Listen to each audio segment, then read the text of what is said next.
Ground politics நேயர்களுக்கு வணக்கம். இன்றைய நேர்காணலில் நம்மோடு இணைந்திருப்பவர் பத்திரிகையாளர் திரு சேகுவாரா அவர்கள். சார் வணக்கம். வணக்கம் சார். வணக்கம். இன்றைய காலையில் சவுக்கு சங்கர் அவர்கள் மிகப்பெரிய ஒரு பரபரப்பு குற்றச்சாட்டு வச்சிருக்காரு.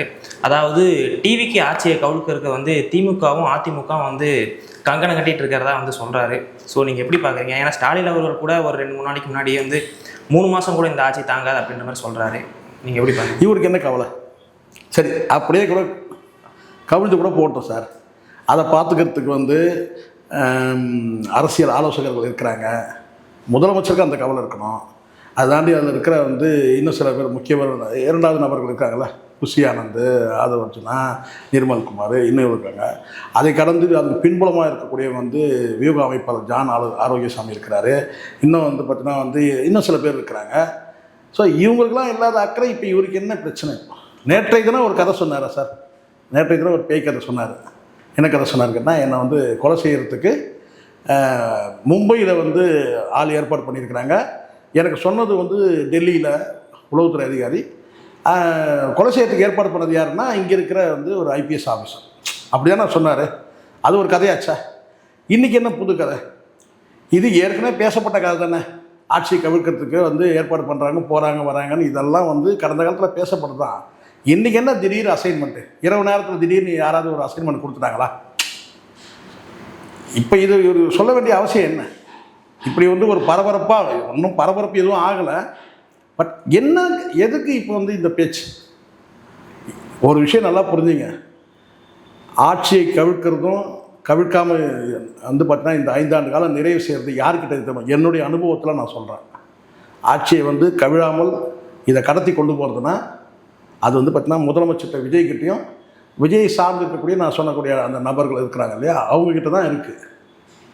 இப்போ எனக்கு தெரிஞ்சு இந்த ஆட்சிக்கு யாரும் எதிராக செயல்பட்டு சதித்திட்டம் பண்ண மாதிரி எதுவும் தெரியல. மக்கள் அங்கங்கே தன்னெழுச்சியாக சில பிரச்சனைகளுக்காக போராட்டத்தை நீங்கள் பார்க்குறீங்க. மின்சார கட்டுனா அதுக்காக கத்துறாங்க. மற்ற போராட்ட டாஸ்மாக் ஊழியர்களாக இருக்கட்டும் அல்லது டீச்சர்ஸாக இருக்கட்டும். ஸோ இதெல்லாம் தன்னெழுச்சியாக இருக்கிறதா யாரும் இதுக்கு பின்னாடி தூண்டுதல் பண்ணுற மாதிரியும் தெரியல. அப்படி இருக்கும்போது பார்த்தீங்கன்னா ஆட்சியை கவிழ்க்கிறதுக்கு சரி பண்ணுறாங்க, அதிமுகவும் திமுகவும் சேர்ந்து சரி பண்ணுறாங்கன்னு சொல்லி எந்த அடிப்படையில் இவர் சொல்கிறார்? ஏதாவது ஒன்று இருக்கணும்ல, ஒரு காரணம் இருக்கணும்ல. ஏன்னா ஸ்டாலின் அவர்கள் கொஞ்ச நாளைக்கு முன்னாடி அதான் சொல்லியிருந்தாரு, 3 மாதம் கூட ஆட்சி தாங்காதுன்ற மாதிரி. கடைசியாக விஜய் அவர்கள் திருச்சி கூட்டத்தில் பேசும்போது அதே தான் சொல்கிறார். சார், நானும் கூட ஜோதிடமாக சொல்ல முடியாது சார். இன்றைக்கி தான் இப்போ நான் சார் எல்லாருக்கும் தெரிஞ்சது சார், இந்த ஆட்சி பார்த்தீங்கன்னா ஒரு விளிம்பு நிலையில் இருக்குது சார். காரணம் இவங்களுக்கு 108 இருக்கிறாங்க. அதை சரி கட்டுறதுக்காக இங்கே இருக்கிற கூட்டணி கட்சிகள் அவங்களுக்கு அந்த சந்தேகம் இருக்க தான் சரி. இப்போ கிட்டத்தட்ட ஒரு 20 ஆண்டு காலம் காங்கிரஸாக இருக்கட்டும், விசிகாவாக இருக்கட்டும், 20 ஆண்டு காலத்துக்கு மேலே நட்புறவோடு இருந்தவங்க, கூட்டணியில் இருந்தவங்க அங்கேருந்து விலகி நமக்கு ஆதரவு தெரிவிக்கிறாங்க. அந்த ஆதரவு கூட பார்த்தீங்கன்னா ஏதோ ஒரு பலன்களை பெற்றுக்கொண்டு தான் ஆதரவு அளித்தாங்கன்னும் போது அந்த சந்தேகம் இருக்குமா இருக்காதா? ஆத்மார்த்தமான இப்போ சப்போர்ட் பண்ணலையே. அவங்கவுங்க சூட்கேஸில் அந்த சோஃபா செட் வாங்கிட்டு தானே சப்போர்ட் பண்ணியிருக்கிறாங்க. அப்படி இருக்கும்போது அந்த சந்தேகம் வரதானே செய்யும். இதில் என்ன ஒன்றும் புரியல. இது ஒன்றும் அப்படி ஒன்றும் இதில் என்ன ஆச்சரியம் இருக்குது? எல்லாருக்கும் அந்த அந்த யோசனை இருக்க தான் செய்யும்.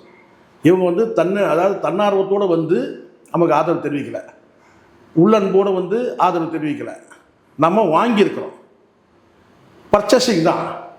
பர்ச்சேஸ் பண்ணும்போது பார்த்திங்கன்னா அது அந்த சந்தேகம் இருந்துகிட்டே தான் வரும். தற்காலிகமாக இப்போ லீஸுக்கு எடுத்தது தானே இல்லையா? அதனால் அந்த லீஸ் பீரியட் எப்போ முடியுன்றதாவது தெரியும். இப்போது லீஸுக்கு எடுத்தால் ஒரு 30 மாதத்துக்கு லீஸுக்கு எடுத்தோமா, 3 வருஷத்துக்கு லீஸுனா அப்போ அந்த டேட் தெரியும் நமக்கு. இது அப்படி கிடையாது. தேதியெல்லாம் அந்த லீஸுக்கு எடுத்த மாதிரி தான் இந்த கட்சிகளை எப்போ வேணாலும் பிடிங்கின்னு போயிடுவாங்க. அந்த ஒரு அச்சம் இருக்கும். இன்னொன்று நான் சொல்கிறேன்னு கேட்டிங்கன்னா, இப்போ எப்படி இவங்க பர்ச்சேஸ் பண்ணுறாங்களோ, இப்போ எம்எல்ஏக்கள் 4 பேர் பார்த்தீங்கன்னா கட்சியை விட்டு விலகி டிவிக்கெல்லாம் சேர்ந்துட்டாங்க, ஏடிஎம்கேல. ஏன் நாளைக்கு இவங்க கட்சியிலேருந்து நடக்கூடாதா? டிவிக்கேலேருந்து ஒரு 10 பேர் கிளம்பி போய் டிஎம்கேல போய் சேர்றாங்க, இல்லை ஏடிஎம்கே போய் சேர்றாங்க, நடக்கலாம்ல? அப்போது இந்த இடத்துல பார்த்தீங்கன்னா ஒரு 140 150 சீட்டுகள் மேலே பெற்றிருந்தால் அதுதான் ஸ்திரத்தன்மை. அப்போ ஸ்திரத்தன்மை இல்லை. ஆட்சி கவிழனா அவங்களுக்கே தெரியும். இதில் என்ன பெரிய கண்டுபிடிப்பு சவுக்கு சங்கர் கண்டுபிடிச்சாருன்னு எனக்கு ஒன்றும் புரியவே இல்லை. இதுக்கு எதுக்கு இவ்வளோ அடித்தொடருது? நேற்றுக்கெல்லாம் வேறு மாதிரி கற்றுனீங்க, இன்றைக்கி வேறு மாதிரி. ஸோ எனக்கு தெரிஞ்சு உங்களுக்கு தெரியுமா தம்பி, இப்போல்லாம் நீங்கள் அதை படிச்சிருக்க வாய்ப்பு இல்லை. பிடி சாமின்னு ஒரு திகில் கதை மன்னர், அவர் பேரை வந்து கேட்டால் திகில் கதை மன்னர் சொல்லுவாங்க. ஒரு 40 வருஷத்துக்கு முன்னாடி அவர் வந்து என்ன சரி கேட்டால் ஒரு சின்ன சின்ன ஒரு பேக்கெட் நாவல் மாதிரி இருக்கும், பேக்கெட் சைஸுக்கு இருக்கும். அந்த சைஸில் வந்து பார்த்திங்கன்னா வந்து திகில் கதை பிடி சாமின்னு பேர். அப்படியே கண்ணுக்கு முன்னாடி தத்ரூபமாக கொண்டு வருவார். பேய்னா எப்படி இருக்கும், ஒரு இருட்டு சுடுகாடு எப்படி இருக்கும், காடு வனப்பகுதி எப்படி இருக்கும், வனப்பகுதியில் ஒருத்தர் வந்து இருட்டில் குதிரை ஓட்டிட்டு போனார்னா அந்த காட்சியை அப்படியே கண்ணுக்கு முன்னாடி கொண்டு வருவார். எப்படி இப்போ சாண்டிலியன் எப்படி வந்து ஒரு ஒரு கண்ணுக்கு முன்னாடி வந்து பார்த்தீங்கன்னா வந்து ஒரு இலக்கியத்தில் வந்து இலக்கிய நயத்தோடு கொண்டு வந்து நம்ம கண்ணுக்கு முன்னாடி நிறுத்துவார் ஒரு காட்சியை. அந்த மாதிரி இருக்குன்னா ஒரு திகில் கதை வந்து பார்த்தீங்கன்னா வந்து ஒரு பேய் எப்படி இருக்கும், ஒரு காட்டேரி எப்படி இருக்கும், அது எப்படி சத்தமிடும், ஒரு வந்து பார்த்தீங்கன்னா குதிரைகளுடைய அந்த குளம்படி சத்தம், இருட்டில் பயணிக்கிற அந்த காட்சி, இது எல்லாமே கண்ணுக்கு முன்னாடி கொண்டு வந்து தத்ரூபமாக கொண்டு வந்து வச்சு நம்ம திகிலாக்கிறார். இது பயத்தில் நமக்கு வேர்த்துரும் கை கால்லாம். அந்த நாவல் படிக்கும்போதே கிட்டத்தட்ட சவுக்கு சங்கர் இப்போ அதான் பண்ணிட்டு இருக்கிறப்பல. இது சொல்ல புரியுதுங்களா? சவுக்கு சங்கர் இப்போ அதுதான் பண்ணுறார். ஒரு திகில் கதையை வந்து நேற்றுக்கு ஒரு திகில் கதை சொன்னார் சார், நல்லா இருந்துச்சு கேட்குறது, இன்ட்ரெஸ்டிங்காக, செம்ம இன்ட்ரெஸ்டிங்காக இருந்துச்சு. என்னென்னா மும்பையில் வந்து கூலிப்படை, இவருக்கு சொன்னது உளவுத்துறை அதிகாரி வந்து பார்த்தீங்கன்னா டெல்லி, யார் அதிகாரின்னு கேட்டால் தமிழ்நாடு. என்ன தமிழ்நாடு போலீஸ் வந்து கூலிப்படை வந்து தமிழ்நாடு போலீஸில் இருக்கிற ஒரு அதிகாரினா தமிழ்நாடு போலீஸ் தானே, ஒரு ஐபிஎஸ் ஆஃபீஸர். ஸோ தமிழ்நாட்டில் இருக்கிற வந்து ஒரு போலீஸ் வந்து இவருக்கு வந்து மும்பையில் வந்து கூலிப்படை ஏற்பாடு பண்ணிச்சு. அதுக்கு புகார் எங்கே கொடுக்குறாருன்னா தமிழ்நாடு போலீஸ்கிட்டே கொடுக்குறாரு. இந்த மாதிரி அறிவாளி எங்கேயாவது பார்த்துருக்கீங்களா நீங்கள்?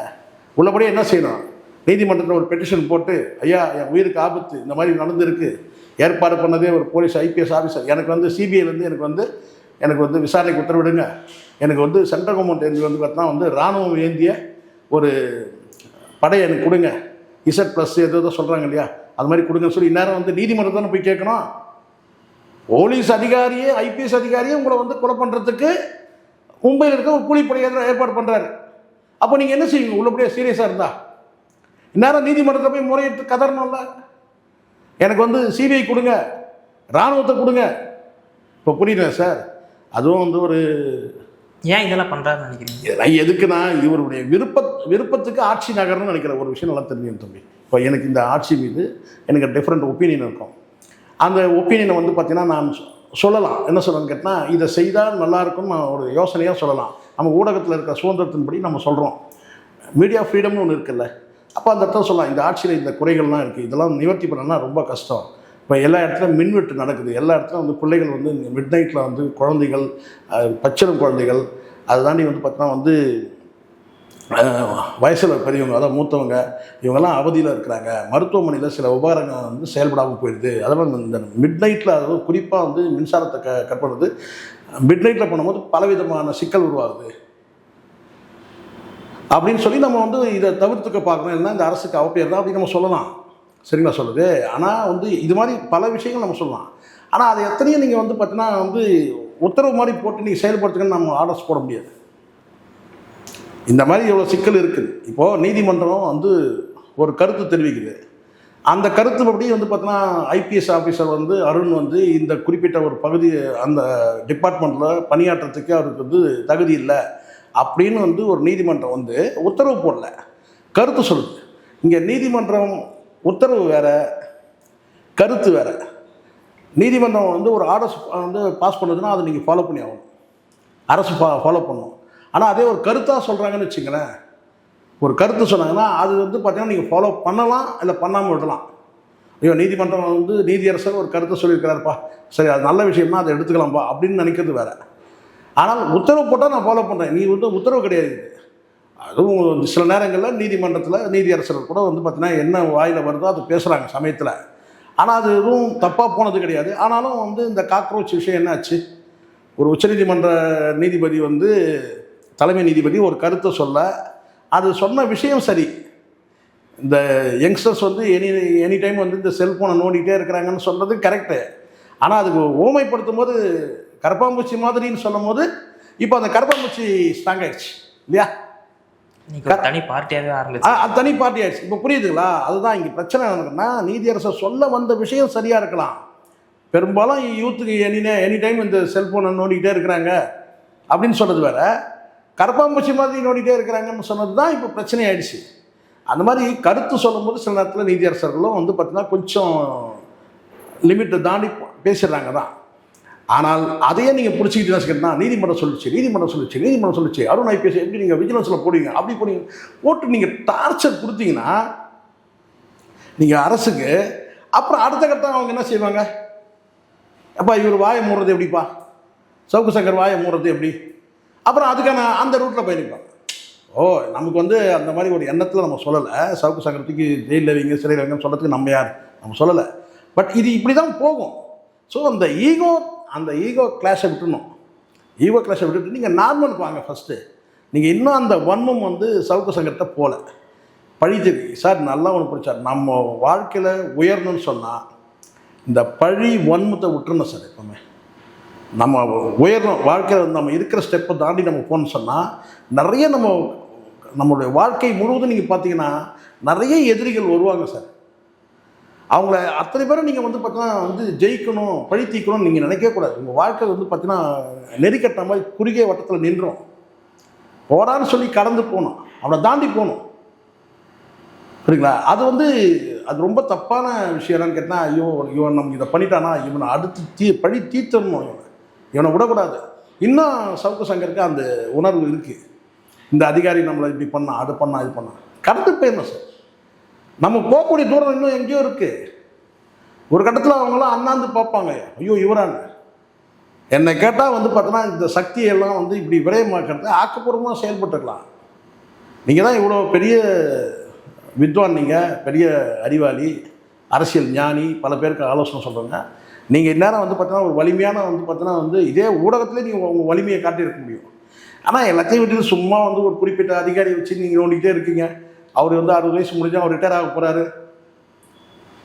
ஸோ இந்த வன்மத்தை விடணும். சவுக்கு சங்கத்தை அந்த வன்மம் இருக்குது, அவ்வளோதான் விஷயம். இப்போ அடுத்ததாக வந்து தமிழகத்தில் பெரும்பாலான இடத்துல வந்து பவர் கட் இஷ்யூ தான் போயிட்டுருக்கு. அதுக்கு நீங்களும் குறிப்பிட்டிருந்தீங்க. நேற்றுக்கு வந்து முதலமைச்சர் தொகுதியிலேயே வந்து பவர் கட் ஆகி நிறையா மறியலெல்லாம் பண்ணியிருந்தாங்க. அதற்கு இன்றைக்கி விளக்கக்கூடிய சிடிஆர் நிர்மல்குமார் அவர்கள் வந்து என்ன சொல்கிறார் அப்படின்னா, ஒரு சில பேர் வேணும்னே வந்து இந்த மாதிரியான விஷயங்கள்லாம் பண்ணுறாங்க. இந்த மாதிரி ஃபியூஸை பிடிக்கிட்டு போகிறது, ஒயர் கட் பண்ணி விடுறது அப்படின்ற மாதிரி வேணும்னே பண்ணுறாங்க. இது சிசிடிவி மூலிமா நாங்கள் நிறையா பிடிச்சிருக்கோம் அப்படின்ற மாதிரி சொல்கிறாரு. இது வேணும்னே திட்டமிட்டு நடக்கப்படுதா? இல்லை, இது வந்து சரியான பதிலே கிடையாது. இதுதான் இந்த அரசுக்கிட்ட இருக்கிற மிகப்பெரிய கோளாறு என்ன தெரியுங்களா? முதல்ல வந்து ஒரு கேள்விக்கு என்ன பதில் சொல்லணுன்றதே தெரியல. நான் நேற்று தினம் கூட பார்க்குறேன் வந்து இந்த அரசு செய்ய வேண்டியது முதல்ல என்னன்னு கேட்டிங்கன்னா, ஒரு கேள்வி கேட்டால் அந்த கேள்விக்கு வந்து பார்த்திங்கன்னா வந்து பதில் ப்ரிப்பேராக வச்சுருக்கணும், சரியான பதில் வச்சுருக்கணும். மக்கள்கிட்ட வந்து பார்த்திங்கன்னா அதை நம்புகிற மாதிரி இருக்கும். ஏன் முதலமைச்சர் வந்து விஜய் வந்து திருச்சியில் பேசுகிறது ஏன் அவ்வளோ ட்ரோல் ஆச்சு? ஏதாச்சு மக்கள் எதிர்பார்த்து அதிகாரம் உங்ககிட்ட இருக்குது சார், பவர் உங்ககிட்ட இருக்குது, போலீஸ் உங்ககிட்ட இருக்குது, மொத்தமே தமிழ்நாட்டோட அத்தனை பவர் நீங்கள் கையில் வச்சுருக்கீங்க. வெக்கமா இல்லையா, அசிங்கமாக இல்லையா ஒரு அமைச்சர் வந்து சொல்கிறதுக்கு? சொல்லுங்கள், அசிங்கமாக இல்லை உங்களுக்கு? வெக்கமா இல்லை? ஒரு துறை ஃபுல்லாக மொத்தமாக நீங்கள் வச்சுருக்கிறீங்க. ஒரு ஃபீஸ் கடையில பிடிங்கிட்டாங்க, அதை திரும்பி போயிட்டாங்க. இது எங்கோ ஒரு இடத்துல நடக்கிறதா? இது 2 மணி நேரம் கரண்ட்டு கட் ஆகுது சார். சில நேரத்தில் அரை மணி நேரத்துலேருந்து 2 மணி நேரம் வரைக்கும் கட் ஆகுது சார். அப்போ அது வந்து பார்த்தீங்கன்னா அங்கே அலர்ட் ஆக வேண்டாமா? எல்லா இடத்துலையும் அப்படி நடக்குதா சார்? அதை விட கொடுமையான விஷயம் என்னன்னா வந்து ஈசிஆரில் முதலமைச்சர் வீட்டுக்கிட்டே நடக்குது. அப்போ நீங்கள் இதுக்கும் இதே பதிலா? என்ன சார் இது? ஒரு தகுதியான பதில் வேணா? நான் பார்த்த வரைக்கும் நான் கேட்டால் பேசக்கூடிய நபர்கள் வந்து ஊடகங்களில் பேசக்கூடிய நபர்கள் கொஞ்சம் பொறுப்பாக பேசணும், கரெக்டாக பதில் சொல்லுங்கள். என்ன பிரச்சனை? இது திமுக ஆட்சினா இந்த மாதிரி தான் சார் நடந்துச்சு. அவர்கிட்ட கேட்டாக்கா அணில் ஒயரை கட்சிச்சு, அதை தான் கரண்ட்டு கட்டாச்சு சொன்னவர் யார்? செந்தில் பாலாஜி. இது செந்தில் பாலாஜிக்கு பீரியட்லேயே இதே மாதிரி ஒரு 6 மாத காலம் வந்து மின் துண்டிப்பு ஏற்பட்ட போது கேட்ட கேள்விக்கு என்ன சொன்னார் தெரியுமா? அணில் வந்து ஒயரை கடிச்சிச்சு அப்படின்னு சொன்னவர். ஸோ கரெக்டான வந்து பார்த்தீங்கன்னா வந்து இது வந்து முழுக்க உங்கள் துறை சார்ந்தது. உங்கள்கிட்ட வந்து எல்லாமே இருக்கிறாங்க, காவல்துறை அதிகாரி இருக்கிறாங்க. யார் வந்து நீங்கள் அப்போ அடையாளப்படுத்துங்க. யார் வந்து பார்த்தீங்கன்னா வந்து திமுக அரசு சரி பண்ணி வந்து மின்சாரத்தை துண்டிக்கிறாங்கன்னு சொல்லலாம் ஏற்றுக்க முடியுமா? சொல்லுங்கள். அப்படினாலும் நீங்கள் வந்து கரெக்டாக ஃபைண்ட் அவுட் பண்ணணும்ல. யார் வந்து ஃபீஸ் கரையில் பிடுங்கினாங்க, யார் என்ன நடந்துச்சு அப்படின்னு சொல்லி நீங்கள் இது பண்ணணும்ல. எதுவுமே நீங்கள் ப்ரூவ் பண்ணாமல் போகிற போக்கில் வந்து பார்த்தீங்கன்னா மின் துண்டிப்பதுனால அது இப்படி தான் நடந்தது அப்படி சொல்லிங்களா? திடீர்னு ஹார்ட் டிஸ்க் காண நீங்கள் இப்போ திடீர்னு கிடச்சிச்சுன்றீங்க. என்ன நடக்குது? டேட்டாவும் ரிசீவ் பண்ணிட்டு தான் சொல்கிறாங்க. பல்வேறு ஒரு 2 நாளைக்கு முன்னாடி பேசக்கூடிய அவரும் என்ன சொல்கிறாருன்னா, நிறைய முறைகேடு வந்து இந்த இபி டிபார்ட்மெண்ட். சார் நான் என்ன சொன்னேன், முறைகேடு நீங்கள் சரி பண்ணுறதுல நீங்கள் இதை வெளியே சொல்லவே கூடாது சார். நீங்கள் ஏற்கனவே முறைகேடுலாம் நடந்தனால சார் நீங்கள் வந்திருக்கிறீங்க. எல்லாத்துக்கும் நீங்கள் இதே சொல்லுவீங்களா? நீங்கள் வந்துட்டீங்க, நீங்கள் சரி பண்ணணும்ல. இன்னும் எத்தனை நாள் ஆகும் அதையா சொல்லிவிடுங்க. இன்னும் ஒரு 6 மாதம் ஆகும், அது வரைக்கும் மின் துண்டிப்பு நடக்கும், அட்ஜஸ்ட் பண்ணிக்கங்கன்னு சொல்லுவீங்களா நீங்கள்? ஸோ இந்த அரசு பொறுத்த வரைக்கும் கேட்டால் முதல்ல வந்து இந்த பத்திரிகையாளர் சந்தித்தாலும் சரி அல்லது மக்களை சந்தித்தாலும் கேட்குற கேள்விக்கு வந்து சரியான பதில் சொல்லணும், பொருத்தமான பதில் சொல்லணும். இப்போ அத்தனையும் வந்து பார்த்தீங்கன்னா இவங்க சொல்லக்கூடிய பதில், இவங்க மேடையில் பேசக்கூடியது அத்தனையுமே வந்து பார்த்தீங்கன்னா எனக்கு தெரிஞ்சு இந்த ஆட்சிக்கு வந்து எதிர்க்கட்சி யாருன்னு கேட்டால் இந்த ஊடகங்களில் பேசக்கூடிய அமைச்சர்கள் மற்றும் அதுக்கு ஆதரவு தெரிவிக்கிற முட்டு கொடுக்குற நபர்கள், இவங்க தான் வந்து எதிரிகள் நான் நினைக்கிறேன். இந்த ஆட்சிக்கு எதிரினா வாய் தான் எதிரி. ஒரு அமைச்சர் கூட வந்து ஒரு பொறுப்பான வந்து ஒரு பதிலை பேசுகிற மாதிரி தெரியல. ஒன்று அவாய்ட் பண்ணிட்டு போகிறீங்க, அப்படி இல்லைன்னா வந்து ஏதாவது வந்து சொதப்புறீங்க, ஏதாவது ஒன்று சொல்லி வந்து பார்த்தீங்கன்னா வந்து மக்கள்கிட்ட வந்து ஒரு ட்ரோல் ஆகிற மாதிரி நீங்கள் பண்ணுறீங்க. யாருக்கும் திட்டமிட்டு ட்ரோல் பண்ணணும்னு எண்ணமே கிடையாது. அதிகாரத்துக்கு வந்துட்டீங்க, அதை முதல்ல வந்து உணர்ந்துட்டு அடுத்த கட்டம் நம்ம பொறுப்பாக நம்ம இருக்கணுன்ற முதல்ல அந்த இடத்துக்கு போயிடணும். இந்த நாட்டை நிர்வாகம் பண்ணுற இடத்துல நாம் இருக்கிறோம். மக்கள்கிட்ட வந்து மக்கள் பிரச்சனையை வந்து நமக்கு சரியான முறையில் அணுகணும். கேட்குற கேள்விக்கு பொருத்தமாக பதில் சொல்லணும். அப்போ இது போகிற போக்கில் நீங்கள் என்ன கேட்டால் எல்லாத்தையும் வந்து மீண்டும் அதே திமுக ஆட்சி தான், அவங்க பண்ணாங்க இவங்க பண்ணாங்கன்னு சொல்லிட்டு அப்படி தான் விஜய் பேசணும், முதலமைச்சர் அப்படி பேசினா அசிங்கப்படுறது. நீங்கள் அந்த இடத்துக்கே நீங்கள் போகக்கூடாது. இப்போ நீங்கள் உங்கள்கிட்ட ரூலிங் இருக்குது, இன்றைக்கி என்ன செய்ய போகிறோம், நாளைக்கு என்ன செய்ய போகிறோன்ற திட்டமிடல் இருக்குது இல்லையா? அப்போ அதுக்கேற்ற உங்கள் செயல்பாடுனா அப்போ அதுக்கேற்ற வந்து பார்த்தீங்கன்னா வந்து ரிப்ளை வந்து கரெக்டாக இருக்கணும். இது வந்து பத்திரிகையாளர் கேட்டால் கூட மக்கள் கேள்வி தான் சார் கேட்குறாங்க. அவங்க தனிப்பட்ட ஒப்பீனியன் கிடையாது. மக்கள் கேள்விக்கு மக்கள் வந்து பார்த்தீங்கன்னா வந்து மக்கள் சார்பான கேள்வி தான் கேட்குறாங்க. இதெல்லாம் அடிப்படை பிரச்சனைகள். குடிநீர், மின்சாரம், பால், இதெல்லாம் வந்து அடிப்படையான தேவைகள். இது சம்மந்தமாக கேள்வி கேட்டால் பொறுப்பான பதில் சொல்லணும். அவங்க வந்து ஸ்பீச் கேரக்டர் பிடின்னு போயிட்டான் அசிங்கமாக சொல்கிறதுக்கு அதுக்கு எதுக்கு உங்ககிட்ட வந்து ஒரு ஒட்டுமொத்த அரசு நிர்வாகம்? இப்போ அடுத்ததான் வந்து இப்போது டாஸ்மாக் ஊழியர்கள் வந்து பிரச்சனை பண்ணுறாங்க. அதுக்கு வந்து இவங்க வந்து 717 கடைகள் வந்து மூடிட்டு தான் சொல்கிறாங்க. ஆனால் பல்வேறு அரசியல் தலைவர்கள் என்ன சொல்கிறாங்கன்னா இன்னி எதுவுமே மூடப்படலை சார். எனக்கு போராடி இப்போ வரும்போது வந்து பார்த்தீங்கன்னா ஸ்கூல் பக்கத்தில் வந்து வலசராவத்திட்ட ஒரு ஸ்கூல் பக்கத்தில் ஒரு அம்மா வந்து என்கிட்ட சொல்கிறாங்க, வந்து பார்த்தீங்கன்னா அங்கே என்ன கூட்டமாக இருக்குன்னா இந்த மாதிரி கடையை டாஸ்மாக் கடை திறந்துருக்காங்க, அந்த கடையை மூட சொல்லி தான் உத்தரவு வேணும் திறந்து வச்சுருக்காங்கன்றாங்க. இப்போ நீங்கள் சொல்லுங்கள், 717 கடை இருக்கீங்கல்ல, எங்கே ஒரு லிஸ்ட்டை போடுங்க பார்ப்போம். லிஸ்ட்டு போடுங்க சார். எந்தெந்த இடத்துல எந்தெந்த பாயிண்டில் தமிழ்நாட்டில் நீங்கள் வந்து பார்த்தீங்கன்னா கடைகள் 717 கடையை மூடிருக்கீங்க, கடை எண் கொடுங்க, விலாசம் கொடுங்க, எங்கெல்லாம் மூடி பார்த்துரும். அதுவே இப்போ ஃபேக் சார். அதுவே நம்ப முடியல. மூடப்பட்டதாக சொல்கிறதும் கூட பக்கத்து 2 தெருவில் தள்ளியோ 2 கடை தள்ளியோ வந்து ஓப்பன் பண்ணிட்டதா சொல்கிறாங்க. இல்லை சார், இப்போ சில நேரங்கள் அப்படி நடக்கும். ஏன்னா அதுதான் நான் சொல்கிற பாருங்களேன். ஏன்னா இவங்களுக்கு நோக்கம் ஏதாவது ஒன்று இருக்கணும். ஒன்று உங்களுக்கு போதையை ஒழிக்கணுன்ற நோக்கமா, அல்லது அந்த கடை வந்து அந்த இடத்துல இருக்கிறது பிரச்சனையா? ஒன்று ஏதாவது ஒன்று சொல்லணும். நான் வந்து டாஸ்மாக் கடையை 717 கடையை மூடிட்டேன்னு சொல்லிட்டு நீங்கள் வந்து போதைக்கு எதிரான நடவடிக்கை எடுத்துன்னு நீங்கள் சொல்ல முடியாது. ஏன்னா ஏற்கனவே நீங்கள் புது கடை ஓப்பன் பண்ணுறீங்க, இல்லை அது வேறு விஷயம். ஆனால் அங்கே கொள்முதல் செய்த அந்த சரக்கு பக்கத்து கடையில் நீங்கள் வந்து விநியோகிக்கிறீங்கன்னு வச்சுங்க, அங்கே இம்போர்ட் பண்ணுறீங்கன்னு வச்சுங்க, அந்த சரக்கு இங்கே இறக்காமல் அங்கே கொண்டு இப்போ இந்த கடையை மூடியாச்சு. அப்போ இங்கே வந்து கொள்முதல் பண்ண சரக்கு வந்து பார்த்தா 2 கடைக்கு பிரித்து விட்றீங்கன்னு வச்சுங்க, பக்கத்தில் இருக்க கடைக்கு. அங்கே நீங்கள் உங்களுடைய சக்ஸஸ் என்ன ஆச்சு? நீங்கள் போதையை ஒழிக்கலை, அந்த இடத்துல அந்த கடை இருந்தது, அதனால் மூடினேன். உங்கள் நோக்கம் என்ன? இப்போது போதையை ஒழிக்கணும், அதுக்காக கடையை மூடணும்னு கிடையாது, கடையை குறைக்கணுன்ற எல்லாம் கிடையாது. அந்த ஸ்கூல் பக்கத்தில் அந்த கோயில் பக்கத்தில் இருந்து நானும் வந்து கடையை மூடணும்னு சொல்லி காட்டுது. அப்போ நீங்கள் எப்படி நீங்கள் வந்து அப்போ விஜய் சொல்கிறது அப்பட்டமான ஒரு பொய்யா இல்லை?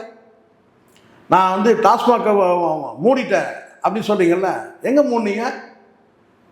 மூடவும் முடியாது. காரணம்னா இந்த வருவாயை, இந்த அரசு வருவாயை அதில் பெரும்பான்மையாக நம்பி இருக்கிறதுனால உங்கள்கிட்ட மாற்று திட்டம் கிடையாது. இப்போ சீமான் போன்றவர்கள் வந்தாங்கன்னா அதுக்கு மாற்று திட்டம் வச்சுருக்கிறாங்க. டாஸ்மாக் கடையில் வந்து பார்த்தீங்கன்னா மூடனா அந்த வருவாயை எப்படி வந்து வேறு வகையில் ஈட்டுறதுன்றது அவங்களுக்கு தெரியும். இந்த டாஸ்மாக்ன்றது வந்து பார்த்தீங்கன்னா வந்து அதுவும் திரவம் தான், பாலும் திரவம் தான். டாஸ்மாக் மூடிட்டு பால் மூலமாக வந்து பார்த்தீங்கன்னா வருவாய் ஈட்டுறதுக்கு அவங்ககிட்ட திட்டம் இருக்குது. நாம் தமிழர் கட்சிக்கிட்ட திட்டம் இருக்குது. அப்போது இப்போ இதை தான் நீங்கள் புரிஞ்சுக்கணும். இவங்ககிட்ட என்ன கேட்டால் அந்த வருவாய் நஷ்டமாச்சுன்னா அந்த நஷ்டத்தை ஈடுகட்டுறதுக்கு இவங்ககிட்ட எந்த திட்டம் கிடையாது.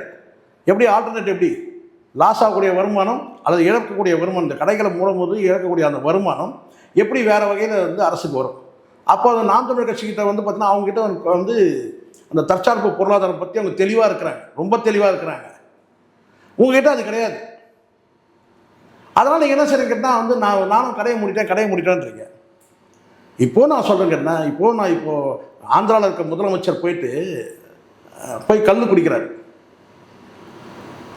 ஒரு முதலமைச்சரே போய் வந்து பார்த்தீங்கன்னா கல் குடிக்கிறாரு. இங்கே கல்லுனாலே வந்து பார்த்தீங்கன்னா இங்கே பயங்கரமாக வந்து ஐயோ அது வந்துட்டாங்கன்னா இங்கே வருமானம் போயிடும். இங்கே பல சாராய அதிபர்கள் கட்சி பாகுபாடு இல்லாமல் இருக்கிறான். அதிமுக இருக்கலாம், திமுகலாம் இப்போ இவங்க தயாராகிட்டாங்க. இப்போது அப்போ இவங்க கடையை மூடினாங்கன்னா வருமானம் போயிடும். அப்படி கடையை மூடலை, நீங்கள் மூடினா மாதிரி ஒரு தகவல் சொல்கிறீங்க, அவ்வளோதான். மூடினீங்கன்னா டேட்டா கொடுங்க. எந்தெந்த கடையில், எந்தெந்த தெருவில், எந்தெந்த இடத்துல நீங்கள் கடையை மூடி இருக்கீங்க ஒரு லிஸ்ட்டு போட்டு பேப்பரில் கொடுங்க. 10 ரூபாய் எங்கே வாங்குறது இல்லை அப்படின்னு சொல்கிறாங்க, ஆனால் 20 ரூபா வாங்கிட்டு இருக்காங்க. அதை தான் சார் சொல்கிறேன். எதையாவது இவங்க வந்து பாட்டே பாடினீங்க, பாட்டு பாடி தான் அங்கே 43 பேர் செத்ததே கரூரில். இப்போ நாங்கள் 20 ரூபான்னு பாடலாமா பாட்டை? அப்போ எதையுமே நீங்கள் வந்து செய்யலைல்ல, அது தொடர்ந்து தானே நடந்துட்டு இருக்கு. அப்புறம் என்ன இருக்குது உங்களுக்கு? இதில் பாசிட்டிவாக என்ன சொல்கிறாங்க அப்படின்னா, அதாவது மது வந்து உற்பத்தி பண்ணுறவங்க அவங்க வந்து கேஸுக்கு வந்து கட்சி நிதியாக வந்து இவ்வளோ ரூபா கொடுக்கணும் அப்படின்ற ஒன்று இருந்துச்சு. அதை வந்து இப்போ டேரெக்டாக வந்து அரசுக்கு வர மாதிரி பண்ணியிருக்காங்க. இது வந்து ஒரு பாசிட்டிவான விஷயம் சார். இது நல்லா ஒன்று இது நம்ம செய்தியாக படிக்கிறோம் சார். ஆனால் கட்சி நிதியாக போயிட்டு இருக்குன்னா அந்த சைட்லேருந்து சைலண்ட்டாக இருக்கிறாங்க. டிஎம்கே சைடில், ஏடிஎம்கே சைடில். ஏன்னா ஆண்ட கட்சிகள் 2 கட்சியும் இது மாதிரி ஒன்று நடந்ததான்றதே நமக்கு இப்போ தானே சார் தெரியும். கட்சி நிதிக்கு போனது நமக்கு தெரியாதுல்ல, இப்போ தானே நமக்கு தெரியும். ஆனால் அந்த சைடில் தான் அமைதியாக இருக்கிறாங்க. அப்போ அது உள்ளபடியாக உண்மையாக கூட இருக்கலாம் ஒரு வேளை. ஆனால் ஜெயலலிதா ஆட்சியில் எப்படி இருந்துச்சு? அதிமுகவும் சைலண்ட்டாக இருக்குது, திமுகவும் சைலண்ட்டாக இருக்குது. உள்ளபடியாக அப்படி நடந்தால் அது வரவேற்கக்கூடியது தான். நான் மறுக்கவே இல்லை. ஐயோ நம்ம டிவிக்கு எதிராக பேசணுன்றதுலாம் நோக்கம் கிடையாது. உள்ளபடியே வந்து 90 ரூபான்றது, இது ஒரு கேஸுக்கு 90 ரூபான்றது இது கட்சி நிதிக்கு போயிட்டு இருந்து இது வந்து இனிமேல் அரசுக்கே போட்டுன்றது நல்ல விஷயம்தான். ஜெயலலிதாவும் அப்படி தான் நினச்சாங்க. இந்த டாஸ்மாக் எப்படி உருவாச்சு? தனியாருக்காகவும் வந்து சம்பாரிச்சிட்டு இருக்கிறாங்க. இதுக்கு வெட்டு குத்து நடக்குது. பல பேர் வந்து பார்த்தீங்கன்னா ஏன்னா இதுக்காக இந்த சாராய கடையும் அதான் இந்த ஒயின் ஷாப்பையும் பாரையும் லீஸு கிடைக்கிறது, அதில் போட்டி போடாமல் வந்து பல பேர் வெட்டி கொல்லப்பட்ட கதைலாம் இருக்குது அந்த காலத்து. அப்போ ஜெயலலிதா தான் என்ன செய்கிறாங்கன்னா அரசே இனிமேல் வந்து அரசுக்கு ஒரு வருவாய் கிடைக்கும்னு சொல்லி தான் கொண்டு போனாங்க.